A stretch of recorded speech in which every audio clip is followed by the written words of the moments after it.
আবার একটা ফকির এসে কব যে ভিক্ষা দেন 10 টাকা 20 টাকা ভিক্ষা দেন তাই এই বলে লোক ভালো।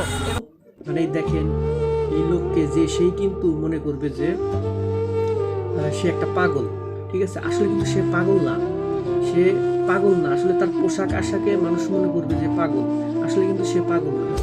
সে এমন একটা লোক, আমিও তো মানে তার সম্বন্ধে জানতাম না।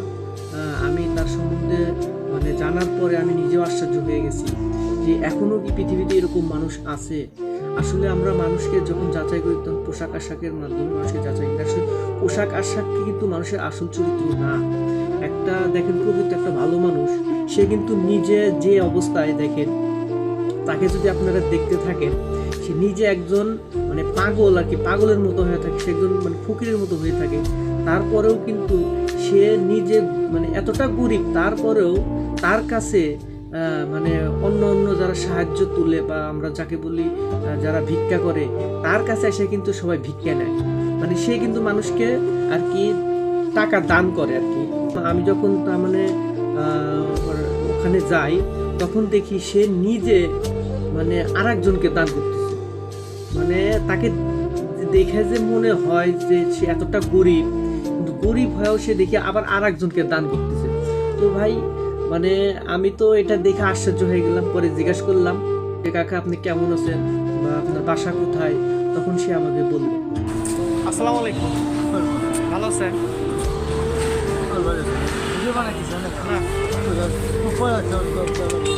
এটা কিসের বই কাকা? নামাজে দেখি একটু, না একটু খুলেন। এখন এই যে মানে ওনাকে যে আমরা ভাবলাম যে পাগল, আসলে কিন্তু উনি একজন শিক্ষিত মানুষ। তার কর্মটা এমন একটা কর্ম, সে প্রতিদিন এই দোকান থেকে একটা করে বই কিনবে এবং নিজের টাকা দিয়েই কিনবে। সে কিন্তু কারোর কাছ থেকে কোনো দান বা কোনো আপনার কেউ যদি তাকে সাহায্য করে সে কিন্তু নিবে না। সে নিজের টাকা দিয়ে বই কিনবে, বই কিনে ওখানেই তার সাথে এই বাজারের সাথে একটা প্ল্যাটফর্ম আছে, মানে রেল স্টেশন আমরা যাকে বলি।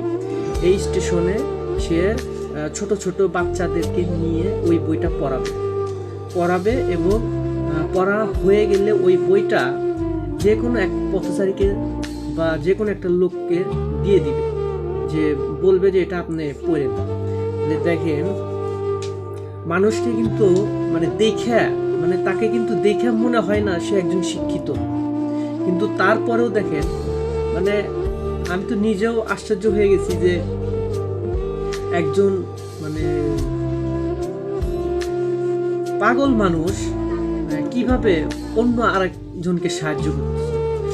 মানে আমি তো দেখে তার মানে আশ্চর্য হয়ে গেলাম যে এখনো মানুষ এরকম পৃথিবীতে আছে। আসলে ধন সম্পত্তি বড় কথা না, বড় কথা হলো আপনি কি কাজটা করতেছেন এবং দুনিয়াতে সেই কাজটাকে কিভাবে রেখে যাচ্ছেন। আসলে আমরা যে কোনো কাজ করি মানুষকে দেখানোর জন্য, কিন্তু আমার মনে হয় যে এই ভাইটা অনেক মহৎ মানুষ। এবং আমি তো মানে তার সম্বন্ধে জানতে আরো আগ্রহী হওয়ার পরে আমি তার সম্বন্ধে বিস্তারিত মানে উনি যে প্রতিদিন যে দোকান থেকে বই কেনে সেই দোকানদারকে আমি বললাম যে ভাই আসলে ব্যাপারটা কি একটু আমাকে বলেন। তো আপনারা নিজেরাই শুনেন, দেখেন দোকানদার কি বলে। ওই দুই ভাইয়ের ভিতরে কথা কাটাকাটি নিয়ে মানে জমি ভাগাভাগি, কেউ ওকে দিচ্ছে আমার প্রেস আমার দিয়ে দেয়, এইভাবে কথা কাটাকাটি নিয়ে প্রেস বন্ধ হয়ে গেছে। পরে পাগলের রাস্তায় করে কিন্তু আর টাকা পয়সা আছে সেই জন্য এভাবে করে বই পছন্দ করে। আমার কাছে দোকান খোলার হাতে আসবো, আচ্ছা 3-4 টাকার বই কিনবো, কিনে পরে হেরা ওই দোকানে সব দিয়ে দেবো, আর আমি ওটা হারাবো।